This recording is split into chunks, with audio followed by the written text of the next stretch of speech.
보이시니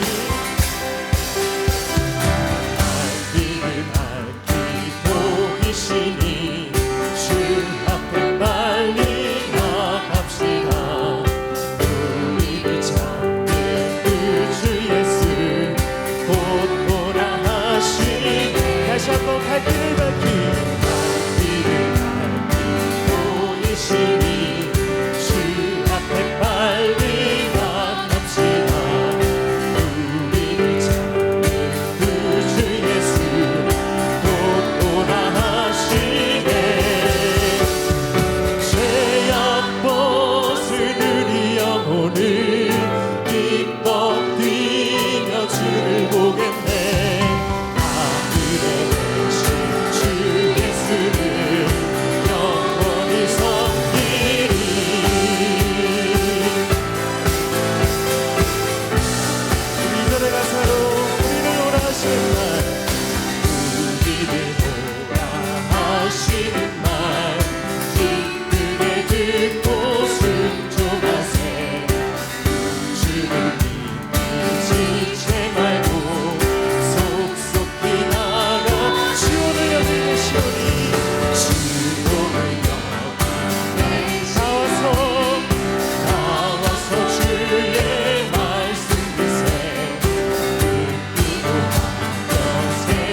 속하여 이 땅만 보다가 주님 손을 놓쳤습니다.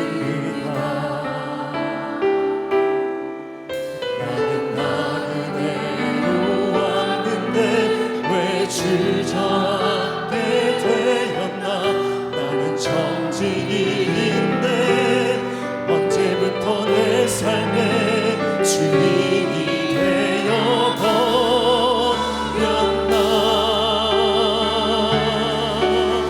믿음이 없이는 기쁘시게 못하나니 고된 수고도 다 헛될 뿐이라. 믿음이 없어서 무너진 삶의 모든 자리에 다시 주님을 기다립니다.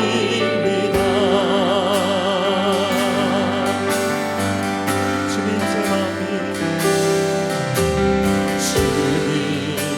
제 마음이 너무 둔해서 주님을 볼 수 없습니다.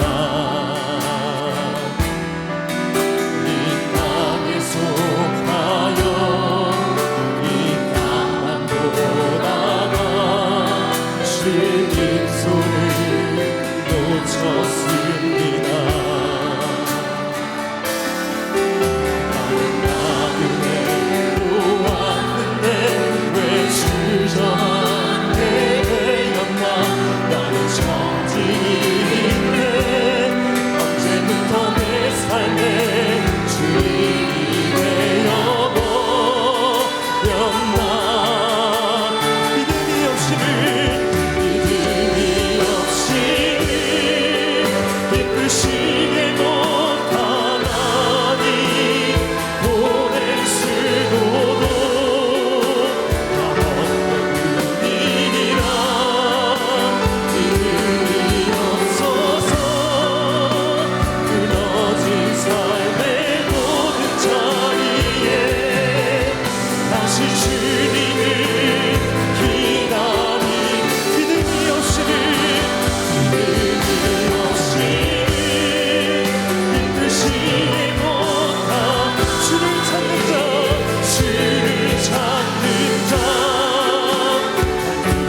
사랑과 은혜가 풍성하신 하나님 아버지 감사합니다. 부족하고 연약한 저희들을 자녀 삼아 주시고 이 시간 하나님을 예배하며 하나님께 영광 돌리게 하시니 감사합니다. 지난 한 주간도 주님의 사랑으로 인도하시고 은혜 베풀어 주셔서 감사합니다. 주님의 사랑과 은혜가 한없이 크건만 주님 자녀답게 살지 못했음을 고백하오니 용서하여 주옵소서. 저희들의 허물과 죄를 주님의 보혈로 정결케 하여 주옵소서. 이 시간 십자가 보혈의 능력을 힘입어 주님 보좌 앞으로 나아갑니다. 전심을 다하여 영과 진리로 예배드리는 예배자가 되게 하시고 하나님께 영광 돌리는 예배 되게 하여 주옵소서. 사랑의 하나님, 이 시간 주님의 몸된 교회를 위해 기도합니다. 모든 예배의 모임 가운데 하나님의 은혜가 교회의 머리 대신 예수 그리스도로부터 충만하게 흘러넘치게 하옵소서. 담임 목사님과 부목사님, 두 분 전도사님 늘 강건케 하시고 갑절의 능력을 부어주셔서 모든 예배와 사역 가운데 하나님의 은혜가 충만하게 하옵소서. 모이기에 힘쓰는 교회, 복음을 전하는 교회, 말씀과 기도로 든든히 서는 건강한 교회 되게 하여 주옵소서.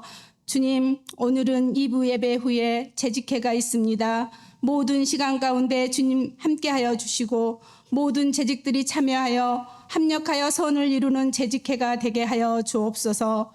은혜의 주님, 제이키즈 1일 캠프를 은혜롭게 잘 마치게 하심 감사합니다. 우리의 자녀들이 믿음 안에서 잘 성장하고 말씀 안에서 믿음을 잘 지키어 이 세대를 본받지 않게 하시고 오직 마음을 새롭게 하여 하나님의 선하시고 기뻐하시고 온전하신 뜻이 무엇인지 분별하는 지혜로운 예배자가 되게 하옵소서. 저희 모두에게는 다음 세대를 향한 간절한 마음을 부어주사 기도와 사랑으로 격려하게 하시고 온 세대가 주님의 사랑으로 하나 되는 은혜로운 공동체가 되게 하옵소서. 능력의 주님, 말씀을 선포하는 목사님 위에 갑절의 영감과 능력을 부어주사 생명의 말씀이 선포될 때 생명수가 넘쳐나게 하시고 하나님의 은혜가 충만하여 병든 자가 치유받고 상한 심령이 새로워지며 갈급한 심령이 은혜의 담비로 회복되는 성령 충만한 예배 되게 하옵소서. 성가대가 찬양으로 하나님께 영광 돌립니다. 하늘문을 여시사 기쁘게 받으시고 은혜 충만케 하옵소서. 오늘도 하나님을 사랑하는 마음으로 예배를 위하여 수고하는 모든 손길들 위해 주님의 한량없는 은혜로 삶을 인도하여 주옵소서. 어제나 오늘이나 영원토록 동일하신 예수님 이름으로 기도합니다. 아멘. 오늘 10월 둘째 주일입니다. 오늘 점심 식사 먹고 1시 45분에 우리 재직분들 본당에 모여주시면 재직회 하도록 하겠습니다. 그 10월 사역 계획 봐주시면 오늘 재직회 하고 다음 주 주일은 우리 교회 창립 기념 주일입니다. 그래서 2부 예배는 온 가족 예배로 우리 자녀들과 함께 하나님 앞에 서겠습니다. 그리고 성찬 예식 1부와 2부 나누고요. 2부 예배 후에 우리 다 밖으로 나가서 1년마다 하는 거 우리 전체 사진 찍도록 하겠습니다. 그래서 예쁘게 하고 오세요. 허부장 모임 다음 주 주일 셋째 주일이어서 하겠습니다. 우리 새가족분들 우리 새가족 우리 교회 등록하시고 4주 가정 다 하셔야 되는데요. 빠지신 분들 아직 못하신 분들 새가족 양육가정 시작합니다. 29일 주일부터 2부 예배 드리고 점심 식사 먹고 여기 모여서 1시간 정도 합니다. 자, 이번 주 금요일은 둘째 주일 금요일이어서 우리 하나님 앞에 약속대로 성령대망회로 예배 드리도록 하겠습니다. 성령대망회 많이 오십시오. 15일부터 다음 주 주일이죠. 텀4가 이제 계약해서 7주 동안 우리 또 열심히 주일 저녁에 모여서 종칼비 신학교 성경 공부하겠습니다. 건별, 장별로 도표 중심으로 성경 공부하겠습니다. 성경 궁금하신 분들, 공부가 필요하신 분들 많이 오셔서 7시에 모여서 한 1시간 반 정도, 8시 반 정도까지 7주 동안 우리 성경 공부하도록 하겠습니다.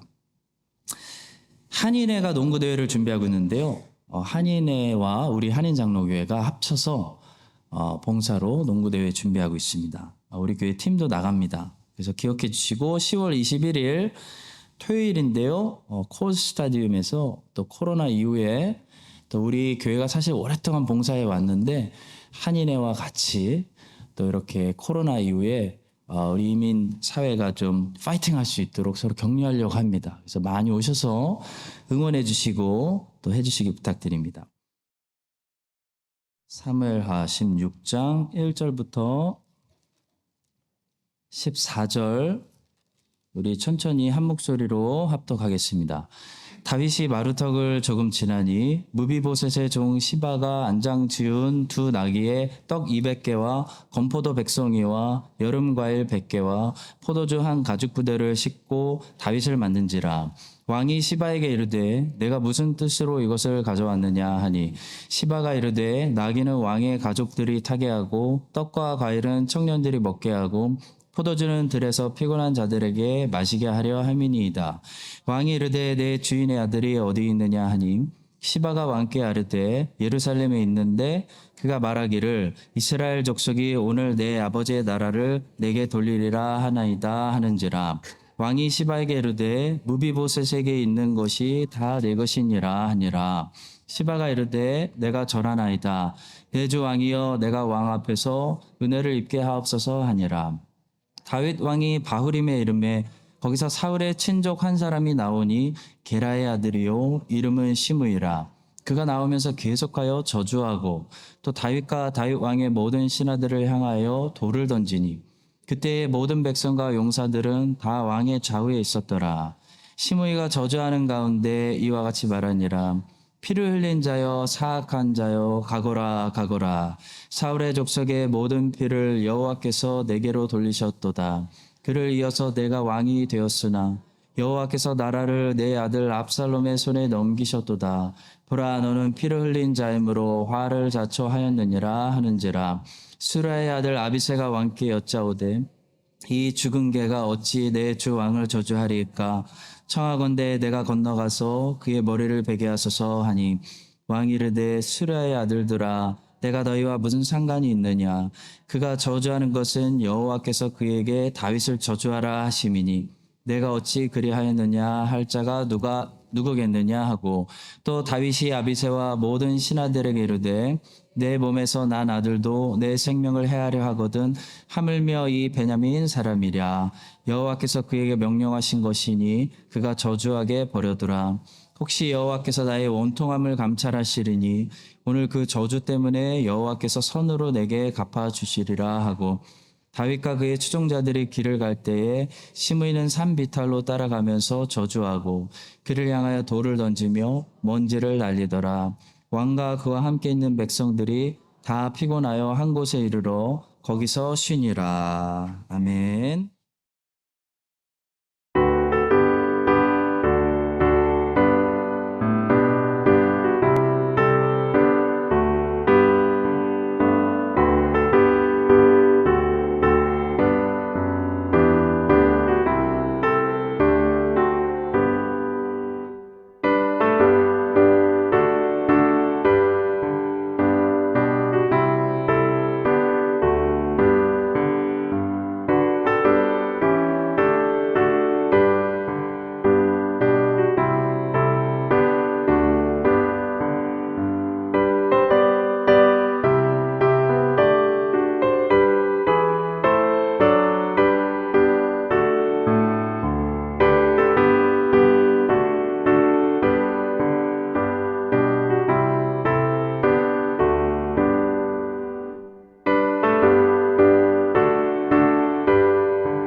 주님 그렇습니다.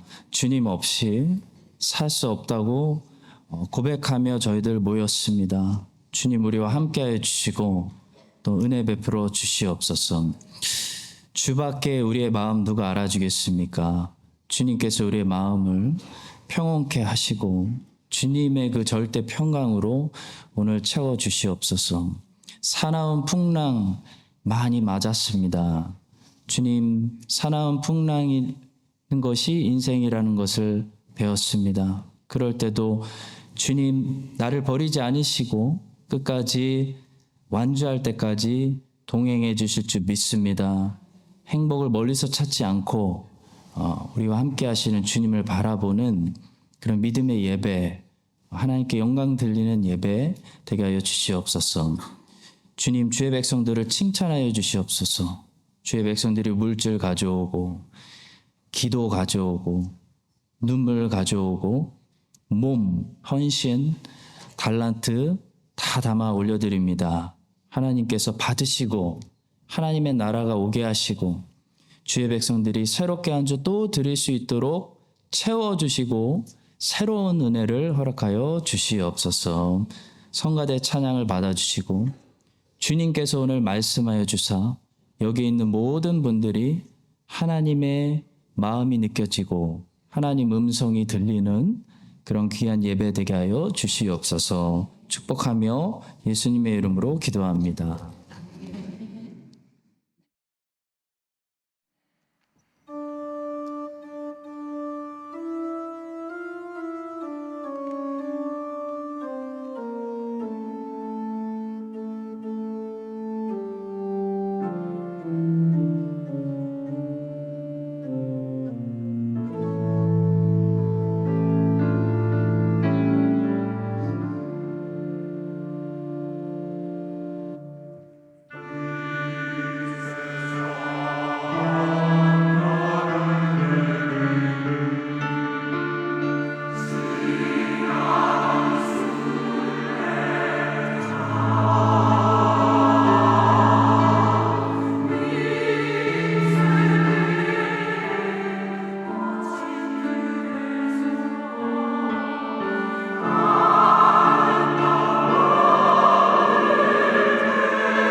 오늘은 다윗과 시바, 다윗과 시므이라는 제목으로 말씀을 전하겠습니다.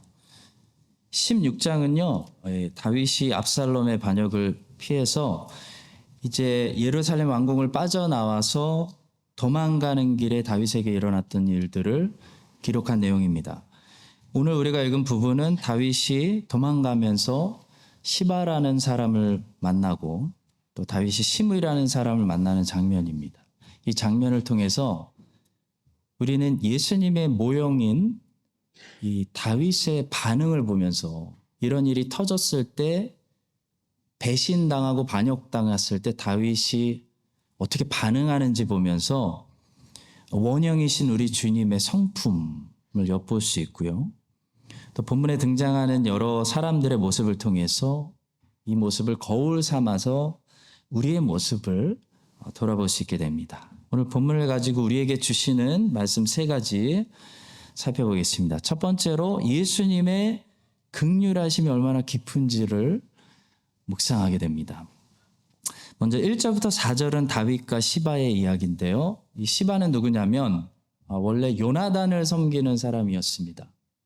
근데 지금은 요나단의 아들 무비보셋을 섬기는 종입니다. 자, 근데 이 다윗이 왕이 되자마자 뭘 했었냐면 사울의 집안 수색해서 원수 갚은 것이 아니고요. 사울의 아들들 중에 남은 자들에게 은혜를 베풀었습니다. 그 중에서 무비보셋이라는 이 다리를 쩔뚝거리는 요나단의 아들에게 특별히 은혜를 많이 베풀어서 이 무비보셋이 평생 다윗의 식탁에서 같이 식사를 할 수 있게 했죠. 그리고 이 종 시바에게는 사울 집안의 재산을 압수한 것이 아니고 사울 집안의 그 재산을 잘 관리해라 라고 명령을 했습니다. 한번 돌아가서 사무엘하 10장 9절과 10절을 한번 보시겠습니다. 왕이 사울의 시종 시바를 불러 그에게 이르되 사울과 그의 온 집에 속한 것은 내가 다 네 주인의 아들에게 주었노니 너와 네 아들들과 네 종들은 그를 위하여 땅을 갈고 거두어 네 주인의 아들에게 양식을 대주어 먹게 하라. 자, 그리고 한참 세월이 이제 지난 건데요. 오늘 본문에 다시 나타나는 이 시바의 말을 들어보니까 무비보셋이 다윗이 그동안 베풀어준 은혜를 잊어버리고 다윗을 배신해서 다윗을 마중하러 나오지 않고 이렇게 자기만 혼자 나왔다고 다윗에게 거짓말하고 있습니다. 시바가 본문에서 하는 말이 거짓말이라는 것을 우리가 어떻게 아냐면요. 나중에 19장에서 다윗이 다시 안전하게 예루살렘에 돌아올 때 무비보셋을 다윗이 직접 만납니다. 그때 무비보셋이 다윗에게 오해였습니다 하면서 이렇게 말합니다. 사울의 손자 무비보셋이 내려와 왕을 맞으니 그는 왕이 떠난 날부터 평안히 돌아오는 날까지 그의 발을 맵시내지 아니하며 그의 수염을 깎지 아니하며 옷을 빨지 아니하였더라. 예루살렘에서 와서 왕을 맞을 때 왕이 그에게 물어 이르되 무비보셋이여 내가 어찌하여 나와 함께 가지 아니하였더냐 하니 대답하되 내 주 왕이여 왕의 종인 나는 다리를 절므로 내 낙에 안장을 지워 그 위에 타고 왕과 함께 가려 하였더니 내 종이 나를 속이고 종인 나를 내 주 왕께 모함하였나이다 하면서 스토리가 어떤 일이 있었는지 이제 다 오해가 풀리게 됩니다. 그러니까 한마디로 시바가 무비보셋을 다윗에게 배신자라고 모함했습니다. 그래서 무비보셋의 재산을 자기가 다 낚아채려고 오늘 본문에서 자기만 선물 보따리를 들고 다윗에게 나아가서 다윗에게 눈도장을 박는 거예요. 자, 그래서 그 결과로 어떻게 됐냐면 시바가 계획한 대로 다윗이 무비보셋이 나를 배신했구나 라고 결론 내리고 사울의 집안의 전 재산을 이제부터 네가 관리해라 라고 명령을 내려버립니다. 한번 본문 4절을 보시겠습니다. 왕이 시바에게 이르되 무비보셋에게 있는 것이 다 내 것이니라 하니라. 시바가 이르되 내가 절하나이다. 내 주 왕이요 내가 왕 앞에서 은혜를 입게 하옵소서. 자, 여러분 오늘 본문의 이 1절부터 4절까지의 내용이 말씀하는 것은 무엇이냐면 다윗이 이 반역 당하는 중에 정확히 내용을 모르고 시바의 얘기만 듣고 지금 섣불리 판단을 한 거예요. 다시 말해 시바는 다윗에게 당장에 필요한 것들을 공급해 줬지만 그 친절함 뒤에 자기가 왕에게 잘 보여서 무비보셋의 재산을 빼앗으려는 그런 날카로운 발톱을 감추고 있는 것을 다윗은 사람이기 때문에 몰랐다는 거예요. 자, 여러분, 이 본문의 내용이 우리 주님 반역 당하실 때, 주님 배신 당하실 때 그 내용과 어떤 관계가 있을까요? 다윗은 사람의 속내를 다 보지 못하고 모르기 때문에 이렇게 모르게 속았는데요. 주님은 하나님이시기 때문에 사람의 속내를 훤히 다 알고 계시고, 사실 어떤 동기로 저 사람들이 호산나 부르고 자기를 따라오고 있는지도 아시고, 어떤 제자가 겉으로 자기에게 입맞추고 있지만 사실 뒤에서 언제 저 예수를 팔아버릴까 생각하고 있는 것까지 아시면서도 참으셨다는 거예요. 여러분, 모르는 게 약이다. 그 말 아시죠? 모르고 당하면 고통이 적은데요. 누가 나를 욕하는지를 알면 고통이 심해져요. 모르는 게 나아요. 다윗은 모르고 당했어요. 근데 우리 주님은요, 알고 계셨어요. 복음서는 사실 그걸 강조하고 있습니다. 주님이 반역당하실 때 다 알고 계셨다. 그걸 강조해요. 요한복음 2장 23절과 24절. 6월절에 예수께서 예루살렘에 계시니 많은 사람이 그의 행하시는 표적을 보고 그의 이름을 믿었으나 예수는 그의 몸을 그들에게 의탁하지 아니하셨으니 이는 친히 모든 사람을 아시니. 많은 사람들이 예수님께 열광했어요. 예수님이 하시는 표적을 보고. 근데 예수님을 믿은 게 아니에요. 주님은 다 알고 있었어요. 저 사람들이 어떤 동기로 자기를 쫓아오는지, 우리가 어떤 동기로 여기 앉아 있는지 우리 주님은 다 아신다고요. 가룟 유다가 돼서 무슨 지긋을 꾸미고 있는지 우리 주님은 다 알고 계셨습니다. 요한복음 13장 11절. 이는 자기를 팔 자가 누구인지 아심이라. 그러므로 다는 깨끗하지 아니하다 하시니라. 자, 그런데 참 놀라운 것은요, 우리 주님은 누가 잘못된 동기로 그분을 따르고 있고, 누가 돌아설지도 알고 있고, 누가 배신할지 아시는데도요, 자기를 그만 따라오라고 하지 않으셨다는 거예요. 저놈이 배신자다. 저놈 당장 잡아라. 저 사람들은 지금 잘못된 동기로 나를 따르고 있다. 저 사람들은 지금 호산나 호산나 하고 있지만 십자가에 못 박으소서라고 외칠 거다. 그러니까 처음부터 내게 따라오지 말아라 라고 하지 않으셨다는 거예요. 우리는 여기서 우리 주님의 그 넉넉하신, 누구든지 와서 기꺼이 가져가라 라는 크신 긍휼하심의 깊이를 보게 됩니다.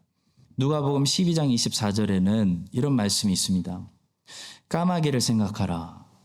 심지도 아니하고 거두지도 아니하며 골방도 없고 창고도 없을 때 하나님이 기르시나니 너희는 새보다 얼마나 더 귀하냐. 까마귀는 구약에서 부정한 동물입니다. 그런데도 예수님께서는 일부러 까마귀를 한번 생각해 보라는 거예요. 저렇게 부정한 짐승도 하나님이 굶게 내버려 두시지 않고 항상 음식을 찾을 수 있도록 하나님이 기르신다는 거예요. 까마귀 한 마리도 하나님이 기르신다. 그리고 우리 주님의 말씀은 그렇다면 하나님이 사랑해서 자녀로 택하신 너희들 얼마나 더 귀하겠어. 너희들이 먹을 걱정하는 게 말이 되니? 그런 말씀이에요. 여러분, 원수도 사랑할 수 있는 사랑이, 충분한 사랑이 있다면 그 사랑이 사랑하는 연인에게는 얼마나 더 완벽하게 나타나겠습니까? 그렇죠? 남의 자식도 챙기는 넉넉함, 충분함이 있는 부자라면 그 부자의 자식들은 얼마나 더 넉넉하겠어요? 그 자식들이 굶는 게 말이 돼요? 주님께서는 백합화를 생각해봐라 라고 말씀하십니다. 백합화를 한번 생각해봐라. 실도 만들지 않고 짜지도 아니하느니라. 그러나 내가 너에게 말하노니 솔로몬이 모든 영광으로도 입은 것이 이 꽃 하나만큼 훌륭하지 못하였느니라. 백합화는 기능이 장식용입니다. 그 목적이 데코레이션이에요.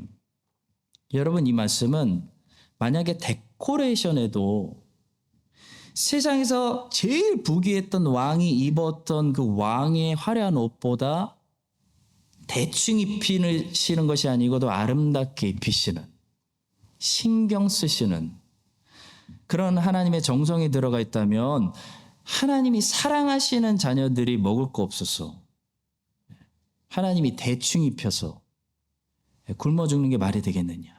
하나님이 너희에게 인색하시겠느냐? 주님의 말씀이. 성도 여러분, 자기를 대제사장들에게 갖다가 팔아버리는 그 유다의 발도 주님이 씻어주실 정도로 우리 주님이 겸손하시다면, 그 정도로 우리 주님의 긍휼함이 충분하고 넉넉하다면 우리 주님이 사도 바울은 얼마나 사랑하시겠어요? 천국 가면 우리 주님이 사도 바울 등에 업고 다니실지도 모르겠어요. 우리 주님이 베드로와 요한을 얼마나 사랑하시게 보겠어요. 우리 주님이 자기가 택하신 백성들을 얼마나 사랑하시겠어요. 이사야 선지자는 메시아를 예언했는데요, 5가지 이름으로 메시아를 예언했습니다. 그 중에서 첫 번째 이름이 뭐였냐면 원더풀, 기묘자예요. 기묘자. 메시아가 올 텐데, 야, 그분을 어떻게 예언할까? 그분은 원더풀, 기묘자야. 여러분, 이게 무슨 뜻이냐면 우리 주님은 사람들을 놀라게 하시는 분이라는 거예요. 기이한 일들을 행하시는 분이라는 거예요. 상상을 초월하는 일들을 행하시는 분이라는 거예요. 그래서 사람들의 입술에서 와우, what a wonderful, 이런 고백이 터져 나오게 된다는 그런 말씀이에요. 그래서 여러분, 복음서에 보시면 실제로 마태, 마가, 누가, 요한을 보시면 사람들이 얼마나 자주 놀라고 있는지 계속 놀라고 있어요. 와우, 와우라는 함성이 막 터져나오고 있는 게 복음서예요. 시간이 남으실 때 한번 세보세요. 복음서에는 사람들이 놀라는 반응이 나옵니다. 왜 그렇죠? 이 메시아가 어떤 분이냐면 기이한 일들을 행하는 분, 원더풀 한 일들을 행하시는 기묘자이시기 때문입니다. 근데 그런 하나님이 신약에서만 그런 게 아니에요. 우리 하나님은 구약에서도 기묘자, what a wonderful work, 그런 분이에요. 여러분, 요셉이 형들을 다시 만나는 그 기가 막힌, 영화도 그렇게 못 만들어요. 그 기가 막힌 일들을 우리가 창생해서 읽게 돼요. 여러분, 하나님이 야곱에게, 야곱이 제일 좋습니다. 어떻게 모든 것을 협력하여 선을 이루시는지, 그 원더풀한 엔딩, 그 원더풀한 놀라운 이야기들을 생각해 보세요. 이사야 선지자는 메시아의 첫 번째 이름을 기묘자, 기이한 일을 행하시는 하나님, 놀라우신 분, 우리를 깜짝 놀라게, 항상 놀라게 하시는 분, 원더풀 세이비어라고 예언했습니다. 여러분, 우리 하나님은 그런 분이에요. 하나님을 기대하시기 바랍니다. 그런 하나님을, 기묘자 하나님을 섬기는 백성들은 하나님을 기대하기 때문에 뭐 하는지 아세요? 하나 가르쳐 드릴게요. 뭐 하는지 아세요? 기도해요. 기도하는 거예요. 하나님은 모든 것이 가능하시다는 것을 믿기 때문에, 기대하기 때문에 기도하는 거예요. 저는 지나간 과거에 대해서도 기도합니다. 과거에 대해서 기도하는 게 뭘까요? 바로 회개 기도예요. 회개하면요, 여러분, 이거 진짜예요. 과거도 달라지더라고요. 과거에 지나간 역사는 바뀌지 않지만요, 과거의 사건에 대한 해석도 달라지고, 관점도 달라지고, 그 과거가 오늘 나에게 주는 적용이 달라져요. 영향이 달라져요. 회개하지 않고 기도하지 않으면 과거의 실수는 그냥 오늘 나에게 오점이에요. 근데 회개하고 기도하면요, 하나님이 그 과거의 실수도 신기하게 협력해서 오늘 나에게 선을 이루시더라고요. 하나님은 기묘자예요. 전능하신 신기한 일을 행하시는 분이. 우리는 이런 기묘자를 믿기 때문에 뭐예요? 믿음 있는 백성들은 기도해요. 기도. 여러분, 기도와 기적은 깊은 관계를 가지고 있습니다. 기도 없이는 기적이 일어나지 않습니다. 근데 기도하면 홍해가 갈라져. 광야에서 양식이 공급돼요. 기적이 일어나는 거예요. 우리 하나님은 기적을 베푸셔서 우리를 깜짝 놀라게 하시는 그런 기묘자이시고, 주의 백성들은 그래서 홍해 앞에서도 절망하지 않아요. 광야에서도 절망하지 않아요. 오히려 광야에서, 홍해 앞에서 기묘자 하나님을 드디어 체험하게 돼요. 여러분, 이 사실을 기억하시고 새로운 한 주 열심히 기도하시고 기묘자를 경험하시고, 자기를 배신하는 이 유다도 충분히 긍휼히 품으시는 우리 하나님의 그 충분한 그 크신 긍휼하심을 이번 한 주도 매일매일 경험하시는 여러분들 다 되시기를 예수님의 이름으로 축복합니다. 두 번째로, 이제 쓴맛 갑니다. 시므이를 보면서 여러분, 우리는 너무 우리 모습을 보게 돼요. 하나님 중심의 사람이 되어야 되는데 사람 중심으로 사는 우리가 보입니다. 다윗이 압살롬한테 반역을 당해서 지금 도망가고 있으니까 누가 제일 신났냐면 이 베냐민 지파 사람 시므이가 너무 신났어요. 그래서 5절부터 14절의 이야기는 한마디로 시므이가 다윗 놀려대면서 꼴 좋다, 쌤통이다, 잘 됐다, 한을 푸는 그런 내용이에요. 다윗이 그렇게 싫었나 봐요. 여러분, 시므이는요, 베냐민 지파 사람이에요. 사울 정권 때 여당이었어요. 근데 지금은 다윗이 정권 잡고 있으니까 이 사람이 야당이 된 거예요. 근데 여러분, 누가 시므이를 여당 야당으로 만든 게 아니고요, 항상 사람 중심의 이런 사람은 자기가 자기를 여당으로 여기고 자기가 자기를 야당으로 여기는 거예요. 하나님이 보실 때는 사울 정권 때나 다윗 정권 때나 그냥 다 하나님의 백성이에요. 시므이는 이 여호와 중심이 아니고 사람 중심이었기 때문에 자기 스스로 그때는 여당이고 지금은 자기 스스로 야당이에요. 그래서 다윗이 정권에서 쫓겨나고 있으니까 시므이가 너무 좋은 거예요. 한 방 먹였다. 성도 여러분, 시므이 같은 인생을 사는 사람들이 얼마나 많은지 몰라요. 자기 스스로를 자꾸 당해 넣어요. 왜 그래요? 사람 중심이니까. 시므이는 죽을 때까지 베냐민 당입니다. 그래서 죽을 때까지 다윗 정부에 반대합니다. 그리고 야당 노릇을 하는 거예요. 시므이는 다윗을 사실 어떻게 보고 있는 거냐면 하나님이 기름 부어 세우신 이스라엘의 왕으로 보이는 게 아니고요, 유다 지파 당대표로 보이는 거예요.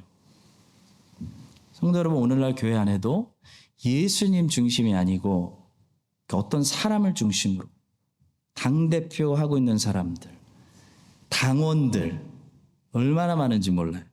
교회가 망하려면 정치판이 되는 겁니다. 이런 사람들이 당짓고 있으면요, 교회가 자꾸 선교 못하고 양육 못하고 거기 에너지를 다 뺏기는 거예요. 다윗은요, 안 그랬어요. 다윗은 사울이 왕 되었을 때 사울을 베냐민 당대표로 한 번도 본 적이 없어요. 다윗은 이게 분명했습니다. 사울을 어떻게 봤냐면 하나님이 기름 부어 세우신 왕으로 봤어요. 그래서 순종했어요. 그래서 목숨 걸고 충성했어요. 다윗이 사울의 제일 충신이었어요. 사울이 잘나서가 아니고 사울이 나중에 미쳤어도 사울이 하나님이 기름 부어 세우신 왕이기 때문에 다윗은 순종하는 거예요. 그래서 여호와께 순종하는 거예요. 그리고 지금은 하나님이 다윗을 기름 부어 세우셨어요. 근데 시므이 같은 사람은 지금 몇십 년이 지났거든요. 몇십 년이 지났는데도 다윗을 인정하지 않고 유다 지파 당대표로 보고 있는 겁니다. 마가복음을 기록한 마가를 통해서 우리가 배울 수 있는 게 있습니다. 그 마가가 이렇게 삶을 추적해 보면 베드로의 비서 역할을 감당했던 것 같아요. 그래서 베드로는 베드로전서 5장 13절에서 이 마가를 뭐라고 부르냐면 내 아들이라고 부릅니다. 한번 보시죠. 택하심을 함께 받은 바벨론에 있는 교회가 너희에게 문안하고 내 아들 마가도 그리하니라.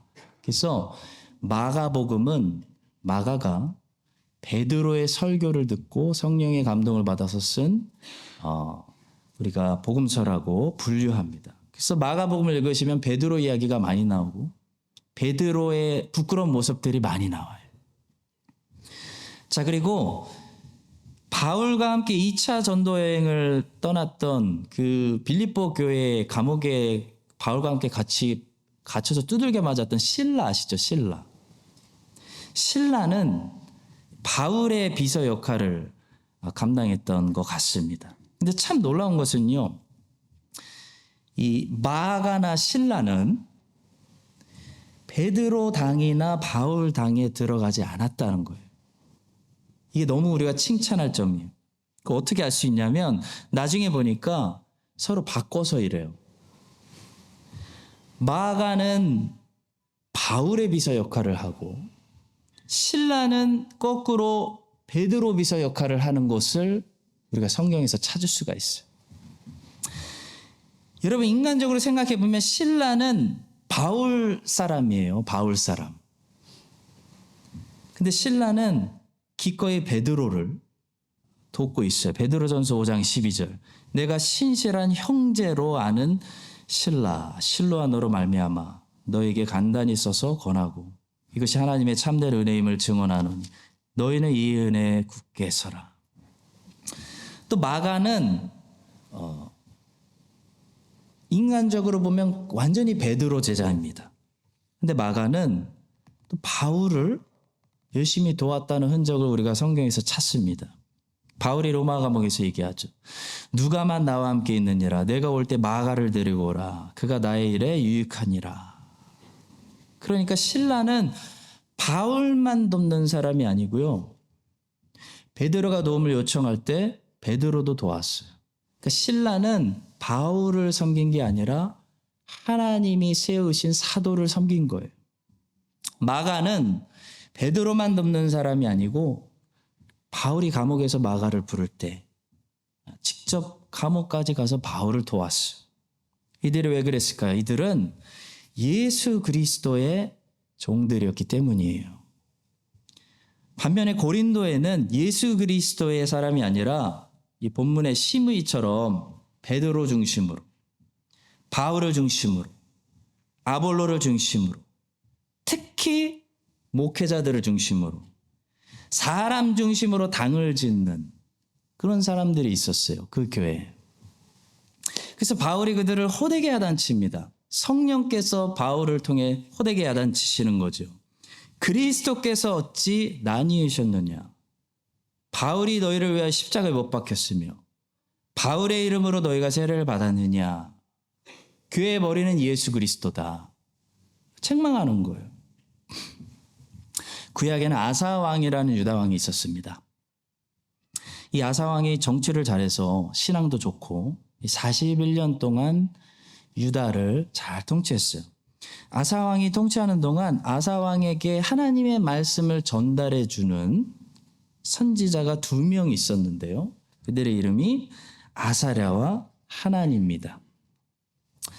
여러분, 평생 신앙생활을 하신 분들, 평생 신앙생활을 하게 되면 이 하나님의 말씀을 나에게 전달해 주는 설교자를 인생에 적어도 2명 이상은 만나게 돼요.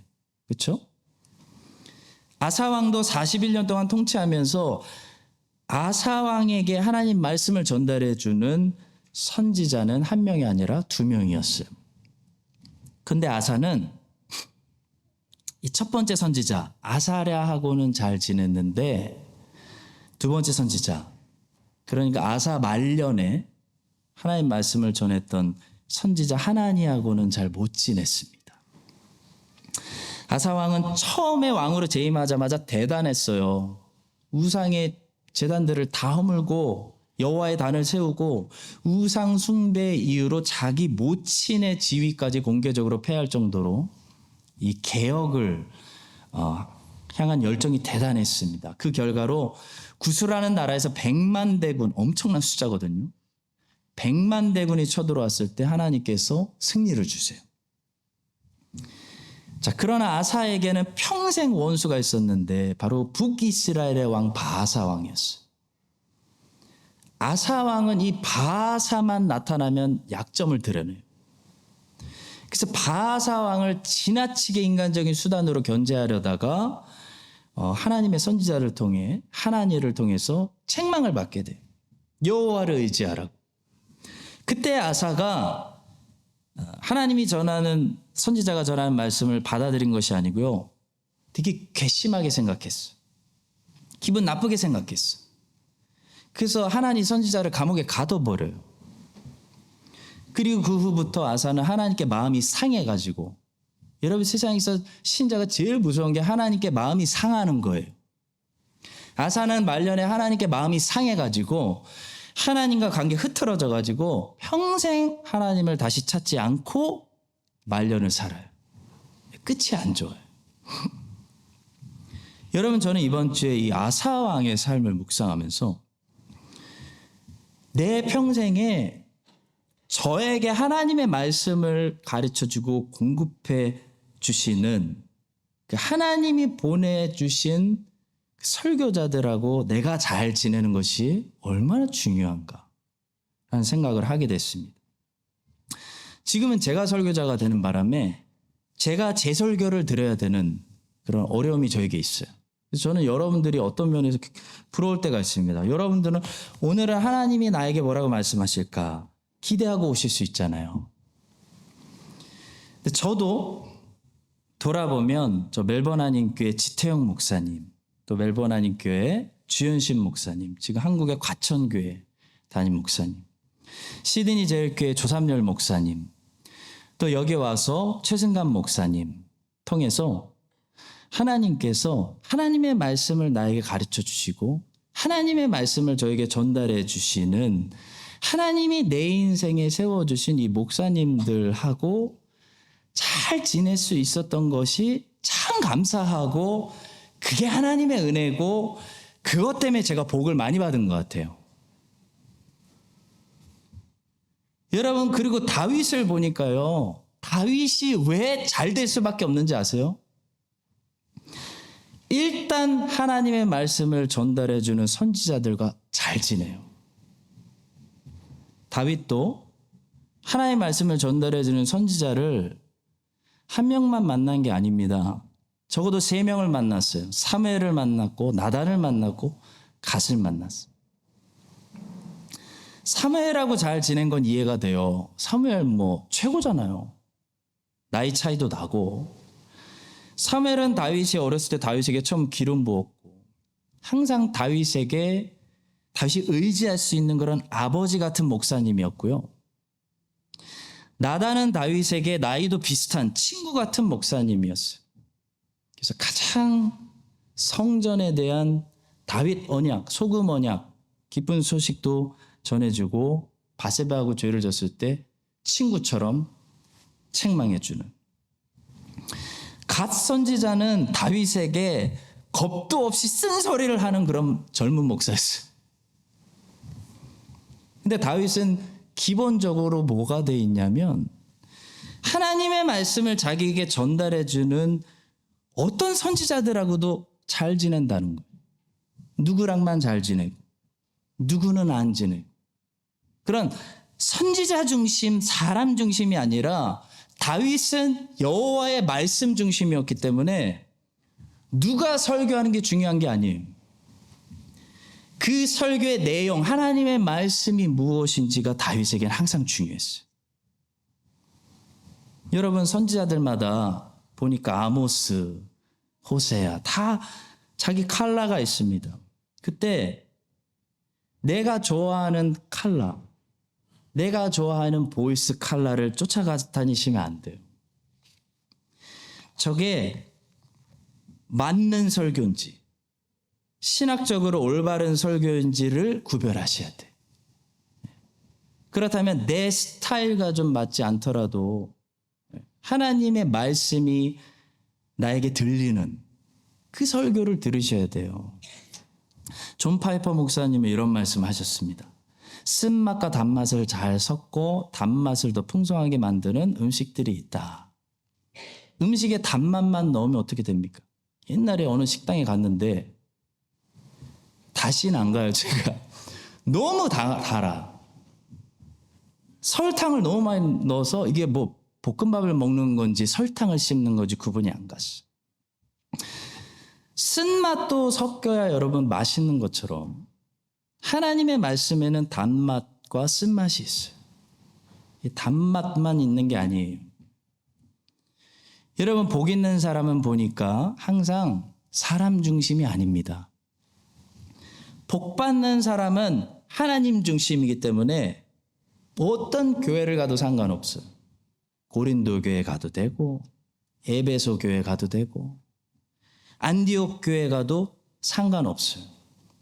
복 있는 사람은 사람 중심으로 당짓지 않아요. 그러니까 복 있는 사람은 어디 가도 잘 지내요. 복 있는 사람의 특징이에요. 복 있는 사람은 지구에 어딜 갖다 놔도 잘 지내요. 누구를 만나도 평화를 만들어내요. 어떤 목사님이 와도 잘 지내려고 노력해요. 어떤 교회를 가도 동일한 모습으로 섬기시더라고. 왜냐하면 그들은 사람 중심이 아니기 때문이에요. 하나님을 바라보기 때문이에요. 여러분, 본문의 시므이의 모습을 기억하십시오. 그 시므이처럼 살지 않게 해달라고 기도하시기 바랍니다. 사울이 왕이 되든 다윗이 왕이 되든 솔로몬이 왕이 되든 나는 이스라엘의 왕이신 여호와를 섬기는 백성입니다. 이거 하나면 충분해요. 어느 교회를 가도 상관없어요. 목사가 누구여도 상관없어요. 나는 여호와를 섬기는 여호와의 백성입니다. 라는 정체성을 가지고 시므이처럼 여당 야당으로 흔들리지 않고 하나님의 거룩하신 교회 어딜 가시든지 평생에 누구를 만나시든지 하나님의 교회를 신실하게 섬기시는 우리 한인장로교회 모든 성도님들 되시기를 예수님의 이름으로 축복합니다. 마지막 세 번째, 아무리 부족한 사람도요, 하나님이 세우신 왕의 편에 서면 넘치는 긍휼을 받는다는 굿뉴스입니다. 무비보셋의 재산을 독차지하려고 다윗에게 가서 거짓말하고 자기 주인을 모함했던 이 시바는 나중에 어떻게 되었을까요? 놀랍게도요, 처형당하지 않습니다. 놀랍게도 다윗이 나중에 무비보셋의 말을 듣고 무비보셋을 향한 오해가 다 풀린 다음에도 시바를 물려서 처벌하지 않고요, 무비보셋에게 오히려 뭐라고 얘기하냐면 시바와 함께 재산 반반씩 나눠 가지라고 말합니다. 사무엘하 19장 29절입니다. 왕이 그에게 이르되 내가 어찌하여 내 일을 말하느냐, 내가 이르노니 너는 시바와 밭을 나누라. 여러분, 저는 다윗이 시바를 처형시킬 줄 알았어요. 근데 다윗은 시바를 살려둡니다. 이유가 중요해요. 왠지 아세요? 시바가 물론 재산이 욕심나서 자기 주인까지 거짓말로 모함했을 정도로 잘못했지만 시바가 진짜 잘한 게 있어요.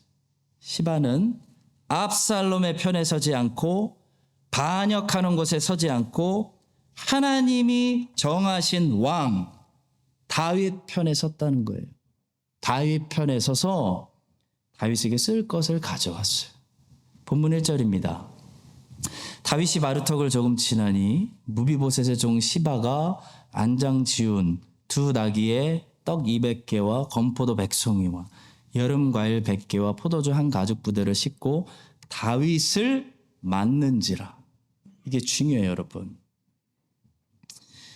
다윗이 쫓겨났을 때 다윗 신나게 꼴 좋다, 쌤통이다 욕하고 비판했던 시므이 어떻게 됐을까요, 여러분? 다윗이 다시 부하들 끌고 왕궁으로 돌아올 때 시므이부터 죽여 처형시켰을까요? 아니요. 놀랍게도 시므이는 처형당하지 않습니다. 시므이는 나중에 솔로몬에게 처형당하게 되는데 그때도 솔로몬이 시므이를 바로 처형시키지 않아요. 아도니아를 중심으로 반역을 일으켰던 요압은 바로 처형시키는데 시므이는 바로 처형시키지 않아요. 예루살렘에서 벗어나지만 않으면 평생 살 수 있도록 솔로몬이 은혜를 베풉니다. 그런데 시므이가 약속을 어기고 밖으로 나갔기 때문에 일종의 도피성에서 나갔기 때문에 솔로몬에게 처형을 당하게 된 거죠. 성도 여러분, 여기 중요한 메시지가 있어요. 다윗은 솔로몬은 시므이에게 살 기회를 줘요. 왜냐하면 시므이가 비록 본문에서 다윗을 신나게 욕했지만 비록 몇십 년 동안 당짓고 막 그랬지만 반역하지 않았어요. 압살롬의 편에 서지 않았기 때문이에요. 그리고 다윗이 다시 왕궁으로 돌아올 때 다윗을 영접했기 때문에 이게 중요해요. 다윗을 맞는지라, 다윗을 영접하는지라, 이게 중요한 거예요. 시므이가 다윗을 영접합니다. 여러분 한번 보시죠. 왕께 이르되 내 주여 원하건대 내게 죄를 돌리지 마옵소서. 내 주 왕께서 예루살렘에서 나오시던 날에 종의 패역한 일을 기억하지 마시오며 그렇게 욕을 하더니 왕의 마음에 두지 마옵소서. 왕의 종 내가 범죄한 줄 아옵기에 오늘 요셉의 온 족속 중 내가 먼저 내려와서 내 주 왕을 영접하나이다. 이게 중요한 거예요, 여러분. 잘 들으세요. 사랑하는 성도 여러분. 누구든지 죄인이어도 거짓말하고 재물을 욕심부리고 당짓고 욕하고 비판하더라도 누구든지 그리스도를 영접하는 자에게는 뭐가 있어요? 하나님의 긍휼이 나타나요. 자기 땅에 오매 자기 백성이 영접하지 아니하였으나 영접하는 자, 그 이름을 믿는 자들에게는 하나님의 자녀가 되는 권세를 주셨으니 이게 복음이에요. 시편 1편만 유명한 것이 아니고 시편 2편도 유명합니다. 시편 2편의 제일 마지막 구절에 아주 복음적이고 유명한 말씀이 있습니다. 그의 아들에게 입맞추라. 그렇지 아니하면 진노하심으로 너희가 길에서 망하리니 그의 진노가 급하심이라. 여호와께 피하는 모든 사람은 다 복이 있도다. 다윗에게 입맞추고 다윗에게 피한 사람들은 다 살았어요. 그렇지만 압살롬의 반역에 동참했던 사람들은 하나님이 다 심판하세요. 다 처형당해요. 끝까지 그러나 다윗 편에 섰던 사람들, 진짜 이 나쁜 사람들, 이 죄인들 다 살았어요. 왜? 하나님의 뜻대로 했기 때문이에요. 하나님이 세우신 왕의 편에 섰기 때문이에요. 그게 하나님께 순종한 거예요. 여러분, 우리가 하나님의 넘치는 긍휼을 얻게 되는 까닭은 우리가 도덕적으로 뛰어나기 때문이 아닙니다. 우리가 하나님의 넘치는 긍휼을 얻게 되는 것은 하나님의 뜻대로 하나님이 세우신 왕에게 오늘도 입맞추기 때문이에요. 예수 그리스도 안에는 풍성하고 충분한 하나님의 은혜와 용서하심과 긍휼하심이 있습니다. 누구든지 예수 그리스도 안으로 오면 하나님의 은혜를 받는 거예요. 우리가 뛰어난 사람들이어서가 아니라 하나님의 좋으심이 예수 그리스도 안에서 허락되어지기 때문입니다. 여러분과 제가 이 사실을 기억하시고 항상 예수님께 두려워하지 말고 예수님께는 두려워하지 말고 달려오시고 예수님께 입맞추고 예수님 가까이 있고 예수님 편에 서는 그런 복된 백성들 되시기를 예수님의 이름으로 간절히 축복합니다. 심의와 비슷한 우리들 당짓기 좋아하고 욕하고 불평하고 그래도 예수님을 영접할 때 항상 은혜 주셔서 아버지 하나님 감사합니다.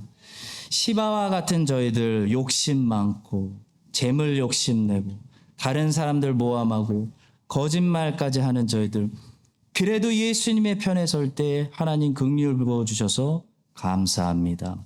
아비새와 같은 저희들 사울도 죽이자고 하고 아브넬도 죽이자고 하고 시므이도 죽이자고 하는 용서할 줄 모르고 참을 줄 모르고 갚아주려고 하는 공격하는 저희들 그래도 하나님이 세우신 왕 편에 서 있을 때 은혜 베풀어 주심을 감사합니다. 하나님의 풍성한 그 긍휼을 예수 안에서 얻을 수 있도록 우리 죄인들에게 은혜를 베풀어 주시옵소서. 예수님의 이름으로 기도합니다. 아멘.